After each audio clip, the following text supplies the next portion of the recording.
Well, Lamola's comments lead us to our panel tonight, where we're focusing on South Africa's diplomatic stance on conflicts around the world, including, of course, the Middle East. To join the conversation as well by sending your comments or questions via WhatsApp on the number 072-110-5584, or give us a call on this number 010-594-6010. Let's now speak to former diplomat and international relations expert Dr. Kingsley Makhubela. We also will speak to international relations expert advocate Sipho Mantula and the executive director of political economy Southern Africa, Siya Biniza, also joining us this evening. Gentlemen, a good evening to you. Thank you so much for joining us. There is so much to look at, but perhaps Dr. Makhubela, let's start with you and start with just the South African stance on what is happening in the Middle East already. So we've got that clip by Lamola that we played just moments ago, wherein he says the closing down of the Israeli embassy is a decision that will be left up to cabinet. But at the moment, the Israeli embassy remains downgraded. You've got, of course, a statement coming out from Durko and the South African government condemning the Israeli attacks on Iran. So South Africa, I don't know how you view this as we put forward the stance that we have already sort of made it clear which side we're leaning. What do you make of that? Naledi, thanks very much. And thanks for, to other panelists. What the minister didn't say is what would be the recommendation of the Department of International Relations to the cabinet. Because DECO, it's a focal point on foreign policy matters. DECO advises government on foreign policy matters. So he should have stated what these recommendations are. My view has always been, Naledi, and is that diplomacy, it's part of the battlefield. It's part of the statecraft that you got to utilize. I don't think once you have established diplomatic relation, you have to easily sever these relations. And given the fact that you are in a conflict area there, you need your diplomats on the ground to give you a better understanding of the situation. In the absence of any diplomatic presence, you're likely to work on the basis of hearsay. Yeah, we're obviously going to be looking at what the future might hold then for that decision. But there's the work that's being done by the president abroad as part of that G7 summit, and we'll get into that a little bit later. But Siya, let's bring you in here, because for many South Africans, I think the key question to answer is why what happens in the Middle East could matter and should matter for us. And now I'm going to get into, I suppose, the political and economic implications here in South Africa. We've already started talking about the rising prices of Brent crude oil, how that's going to impact the everyday South African. And perhaps as you reflect on that, why our political leadership needs to be considering what to say and do next very carefully. So, look, I think what you're raising, Naledi, is the multiple sort of interests that the South African government has to weigh and trade off with one another. But I think, unfortunately, at this point, a lot has kind of been determined in a way. If you give South Africa's posture in international relations, given by the fact that we led the charge against Israel's genocide in Gaza, and that sort of set the stage in terms of what is expected of South Africa. Whilst South African politicians and I think state officials might equally be comparing the economic trade-offs and costs and benefits, it seems as though there's very little you can put aside as sort of what is morally comprehensible or what you're willing to stomach, versus what is ostensibly human rights violations led by the Israeli government, but also an escalation now that's becoming regional, which again is linked to the Israeli question in general, but also which position people take. Unfortunately, I heard the comments earlier during the news clip of suggesting that we shouldn't take sides. I think, unfortunately, in this current geopolitical climate we're in, not choosing a side is inevitably choosing a side, right? But not having a stance against what you perceive as human rights violations, genocide, etc., is actually taking a stance in support of it. And I think South Africa, in this point, has very little room, I think, to say nothing. And I think the global expectation is that South Africa is going to take the moral route in this conflict. And obviously, South Africa is always and will continue to be a government that prioritizes diplomacy over conflict. And that's always going to be our fallback. But in this conflict, it seems as though doomed if we do, doomed if we don't, because on the one hand, you've got what would be BRICS members soon. But at the same time, you've also got the perpetrator of the genocide that South Africa raised the charge against in the ICJ, and that matter, whether or not Israel has complied with the ICJ's decisions or not, is still a subject that's quite clear as to South Africa's moral stance in that. And so one would expect South Africa to have a specific leaning, but obviously the basics of diplomacy over everything is going to continue to be our stance in this conflict. Yeah. Advocate Sipho Mandula joins us now. And Advocate, let me bring you in here, because what you have at the moment is, as Siapiniza puts it, that, a position where South Africa really, it's a sense of damned if you do, damned if you don't. And that our position on what happens in the Middle East is already clear as a result of the case that we've taken to the ICJ. But yesterday I had a conversation with an analyst, an Andre Schwartz, who was speaking to us from Prague, very much still concerned that there might very well be nuclear capability for war that is being built within Iran. I mean, that's the sort of positioning that he's taken on the discussion. But one of the things that he talked about, Advocate, when asked what South Africa should be doing, is he said that South Africa's moral, I suppose, responsibility to speak on wars should be on all wars and not just focusing on what happens in the Middle East. He went on to speak about where is South Africa, where South Sudan is concerned. I reflect on how we've got our soldiers coming back from the DRC. I mean, what you make of that discussion? Can you have all of those topics being tackled by South African government? Evening, Naledi, even to my fellow panelists, to the viewers. Naledi, I think when we ground our foreign policy, even post-94, we've been focusing on the African continent. You will understand the first, we've been playing either as a power player or as the peacemaker and as a peacekeeper. And looking at both your DRC, your Central African Republic, you look at Burundi, and in your panel having an institutional memory there like Ambassador Kingsley, he will attest that our foreign policy has been dealing with more than 6 pillars. That will include non-alignment, that will include adherence to international law, and others will add continental law, multilateralism that is moving towards the multipolarity, diplomacy that we have to shake and shape now in the 21st century, looking at the geopolitics, whether the conflicts in the Middle East, but the conflicts that are also in the Sahel, and the conflicts that we see in the Great Lakes. And you'll recall that last month, Minister Lamola was in Uganda, and the two countries that were at the center of that debate was DRC and Sudan, and both Sudans. Normally we'll talk about the North Sudan and forget the South Sudan. Another conflict that we might have even, have lost sight on it is the conflict that are in the Horn of Africa, your Mogadishu, the conflict in Eritrea, Ethiopia that was going on in the north. And South Africa has played that key role. And finally, I will say to you, the other two pillars will include a peaceful and a meaningful dialogue. And I think in this state, one must not be misconstrued to be talking about only the national dialogue methodology, but talking about peaceful and multilateral dialogue that include all parties that are in any conflict. Right. And finally, our commitment to what we'll call being clear, progressive on the Pan-Africanism and internationalism.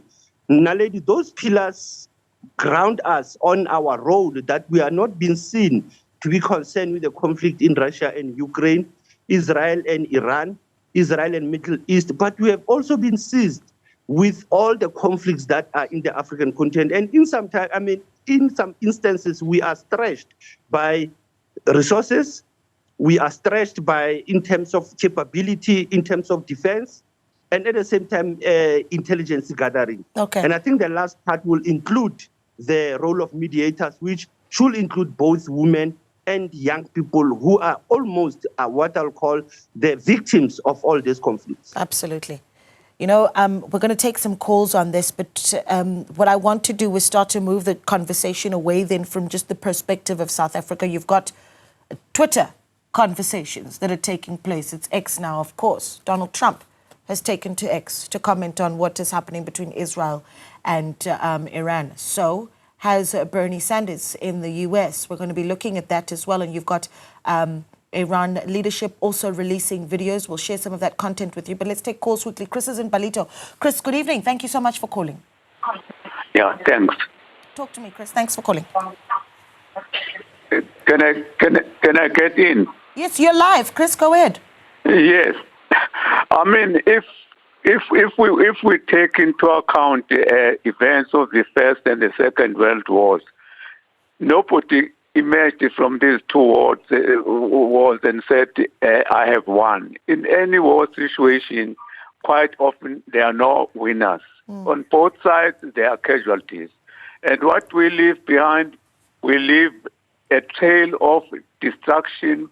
All social economic services also get destroyed, and we cause unbearable miseries to human beings.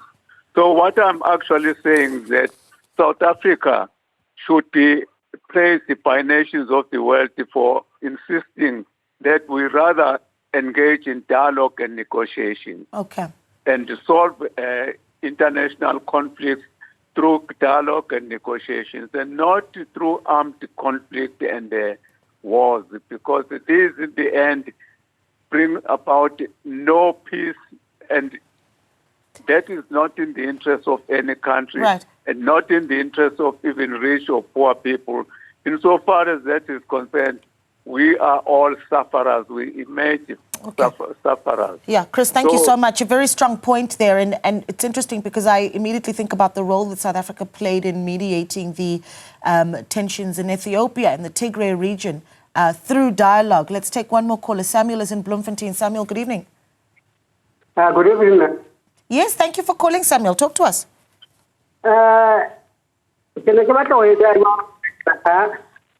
South Africa has tenant to take up cases because Batubana might sell my Palestinian. I salute for building. So today, can I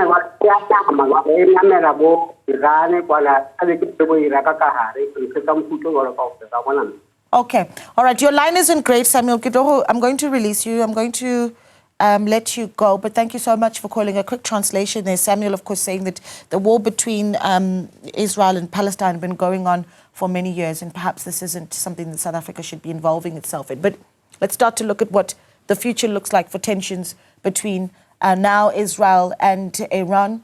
The likelihood that talks will continue, especially as you see leadership of the G7 meeting. Could there be interesting outcomes to come out of that? We'll challenge all of that on the other side of this. Stay with us.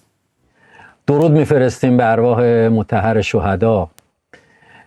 رژیم صهیونی در یک اقدام تجاوزکارانه در پوشش اهداف All right, so what you're looking at there is a video released today by Major General Mousavi, Chief of Staff of the Iranian Armed Forces, wherein he warns of imminent retaliatory strikes on Israel following attacks that killed civilians and journalists in Iran. You would have seen that yesterday, saying that Israel and Tel Aviv and Haifa should evacuate soon, as past strikes were just sort of a warning, and warnings will not continue. But he says, in the name of God, the most gracious, the most merciful, we send our salutations to the pure souls of the martyrs. The Zionist regime, in an aggressive action under the guise of targeting military objectives, attacked the Iranian people, including women, children, and the elderly. I'm taking just a snippet from the translation of that video that you're looking at. A lot of this communication coming in from various role players. In fact, let's go all the way across the pool now, where we then look at what's coming out of the United States. Donald Trump also taking to social media, U.S. President, and we bring up that tweet for you to see what it was that he's had to say there.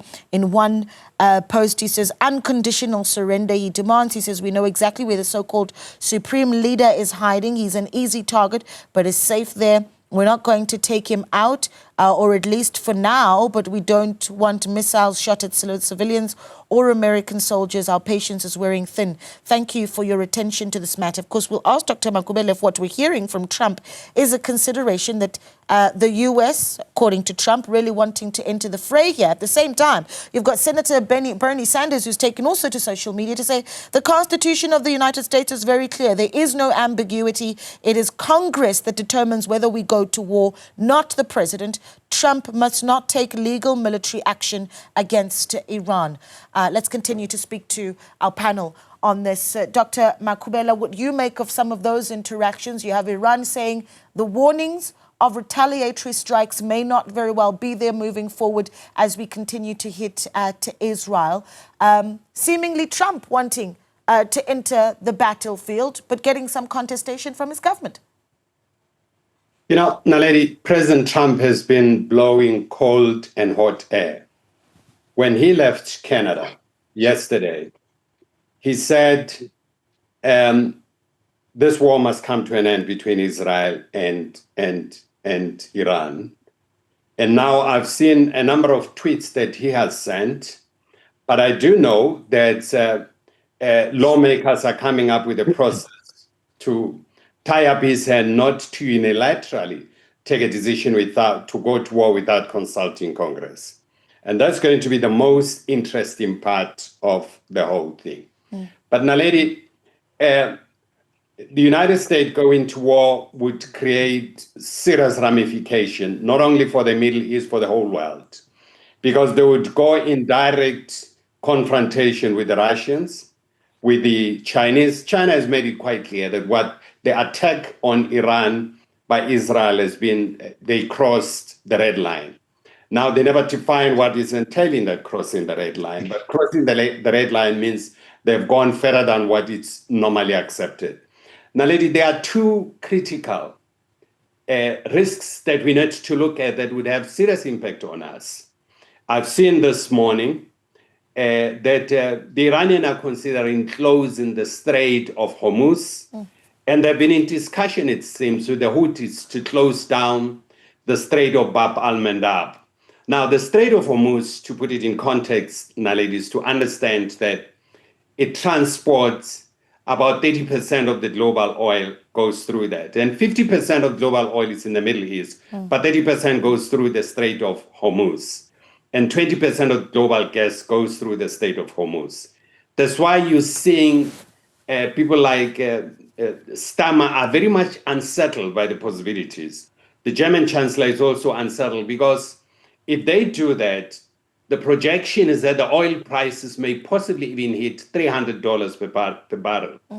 Even though JP Morgan is speculating that if this conflict goes on as it is now, would probably push the price of Brent crude oil to about $130, because currently it's at between 70 and 73. It has been moving that.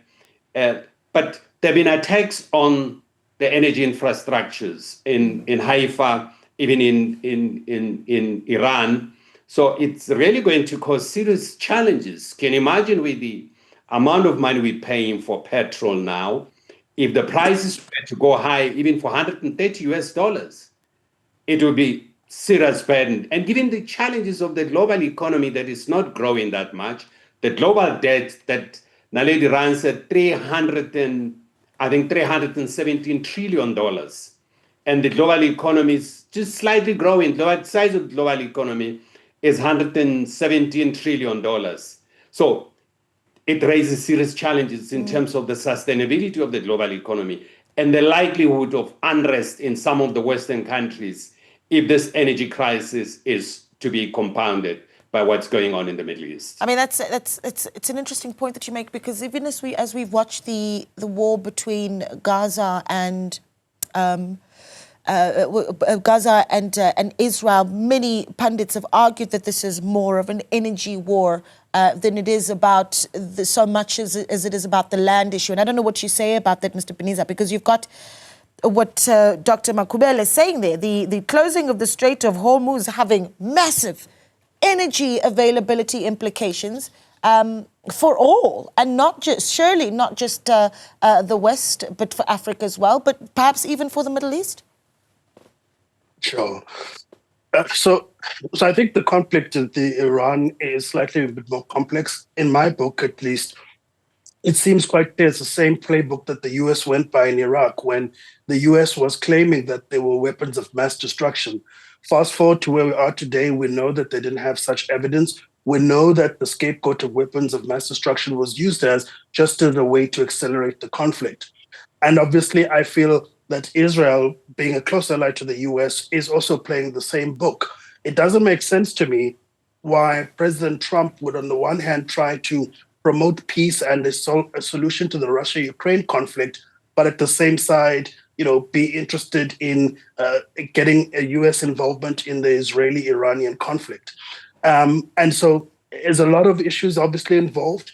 I'm not sure whether the US could also take on the implications of the Israeli-Iranian war if the prices in terms of oil as projected in former Ambassador views around $200 a barrel is something that the U.S. economy can sustain, given that they're also still dealing with tariff, also still dealing with the highly impact or delayed impact of inflation on that. And to throw the whole entire world into a global recession, which is likely if we're talking $300 a barrel oil in this slow growth environment, is going to have severe, massive implications, not just to the Middle East, globally. And so, I'm not certain as to why, on the one hand, President Trump would say he's promoting peace, whilst on the other hand wants to get involved in the conflict with Israel and Iran.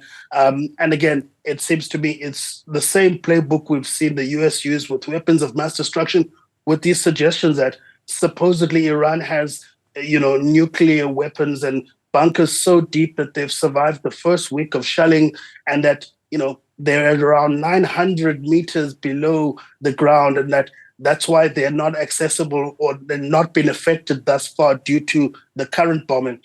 Again, it's just a storybook from the US global foreign policy playbook, in my view.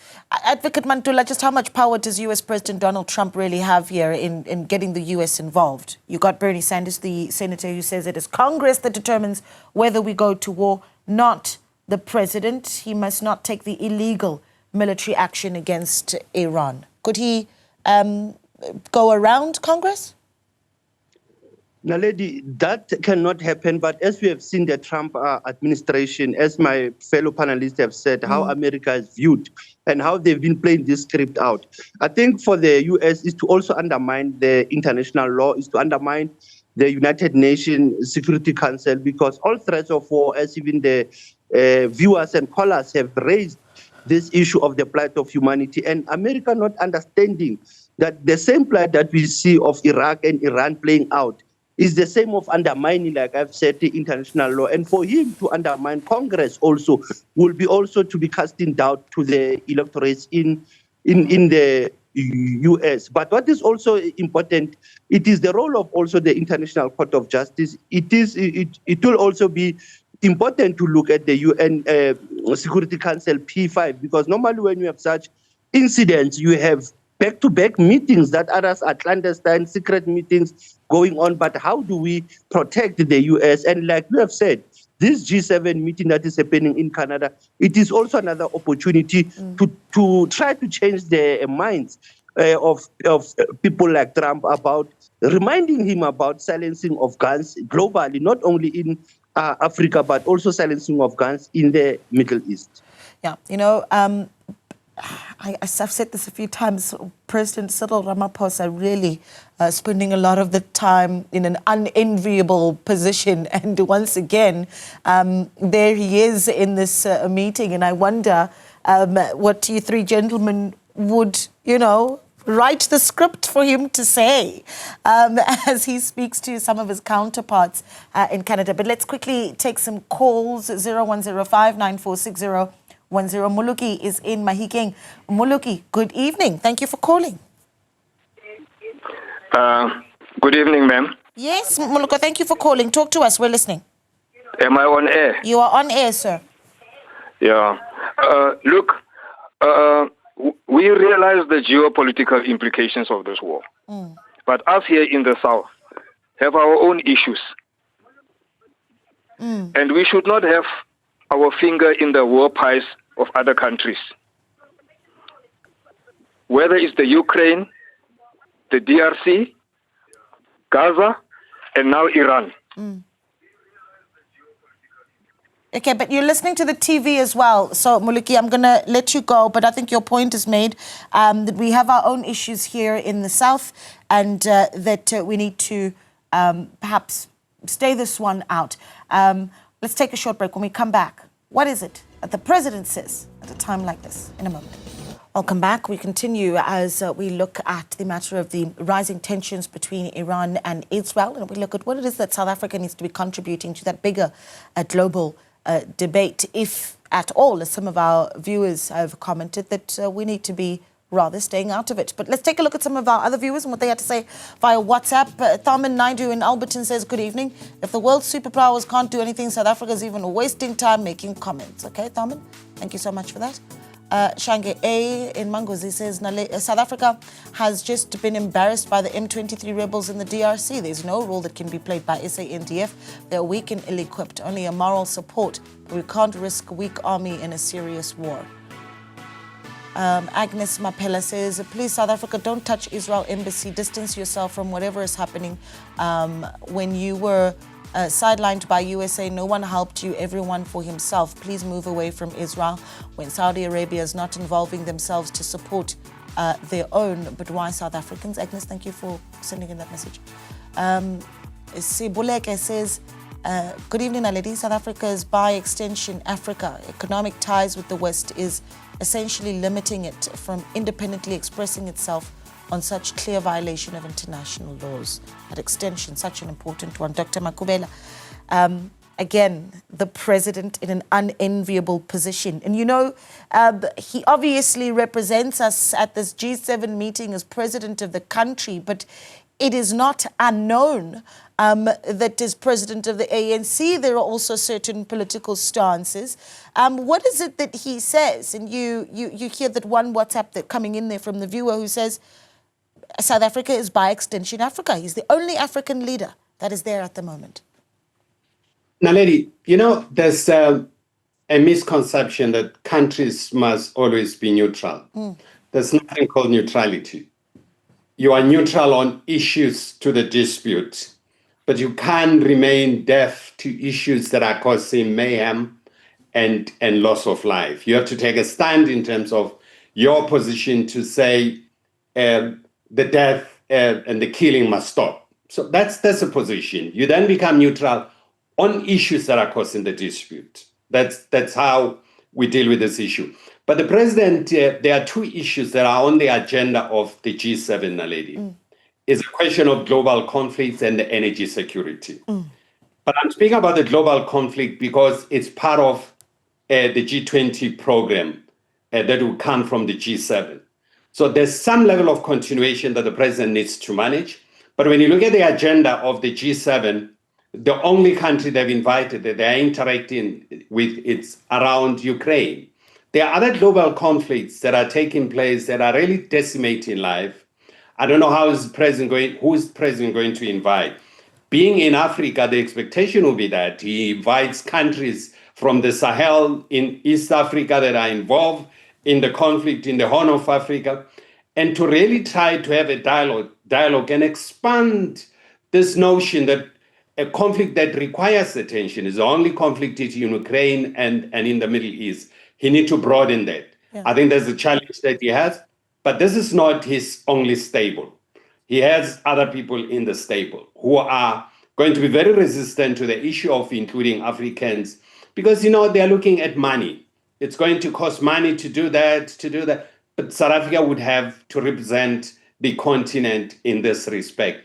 But Naledi, with respect to this conflict going on in the Middle East, this is one conflict that is redefining the new global order. It has a potential to spiral into the Third World War, given the interests of big powers involved in this. But at the same time, it changes the dynamics in terms of the sea route and the movement of ships around the world. And the question of the Cape of Good Hope becomes very relevant, and it becomes a contested space.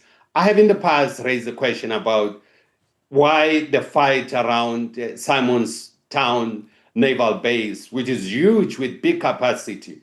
So we're going to see a lot of interest around that. We're going to see contestation by big powers around that. So we need to redefine our strategic objective in the world as to what is that we want to do and how is that we want to utilize our geostrategic location. There are already people within the United States who are saying that South Africa the United States should not give up on the Simon's Town and the geostrategic importance of Simon's Town. There's a guy called Mesevi who wrote an article. He's in the think tank that is called the Hudson think tank. He wrote an article that is quite intriguing. But the Hudson think tank, it's a conservative think tank that is currently influencing the thinking in the current administration. So we got to take that very serious. Yeah. Dr. Makubele, that's a mouthful. And there's also been, a wanting of walking on eggshells without using the words, the potential to spiral into a third world war. Advocate Mantula, I want you to take it from here, please, if you will. Dr. Makubele talking about how this being a moment that could change the very global order. That is a heavy load for the president to carry in Canada. What does he say if you were to be there with him and speaking in his ear? No, correctly, Naledi. It might spiral us to the global disorder also that we might see mayhem and chaos. But within the presidency and our foreign ministry, we have been raising this issue of Article 51 of the self-defense that has been misinterpreted by Israel and in all these conflicts. And also when you look at the question of humanitarian crisis that we see looming in the continent, and correctly that we are in Africa by extension, but we are also representing aspiration of many African countries that are embroiled in conflict. And for a simple international law principles, Naledi, the president knows very well that when people talk about war, they must prepare for peace. And vis-a-vis, when you talk of peace, you have to prepare for war. But what is important is for him to galvanize that support that goes to the AU Agenda 2063. It goes to our national priorities also as South Africa. Remember that, like earlier, I did talk about our pillars, that if we are talking about the Ubuntu foreign policy, where do we bring humanity in these conflicts? How do we arrest all these conflicts that are even resource-based? Because remember that all these conflicts that we see in the globe, they are driven by greedy and they are also driven by appetite on the natural resources that are there. Right. Advocate Mantula, I'm running out of time, but Sia, I need to let you have your final thought here. How do we how do we ensure that we prioritize our economic needs in a matter like this, particularly in the meeting in Canada? If you can bring it down to 30 seconds. I'm squeezing you. I'm sorry. Sure. No problem, Naledi. Look, I think it's quite clear from what former Ambassador Dr. Makubele said that, Africa as a whole and as a region is the, I think, stomping ground of the next contestation, whether that be about alternative routes post this Israeli-Iranian conflict. If it turns out to be a World War III, South Africa is going to be on the spotlight of that.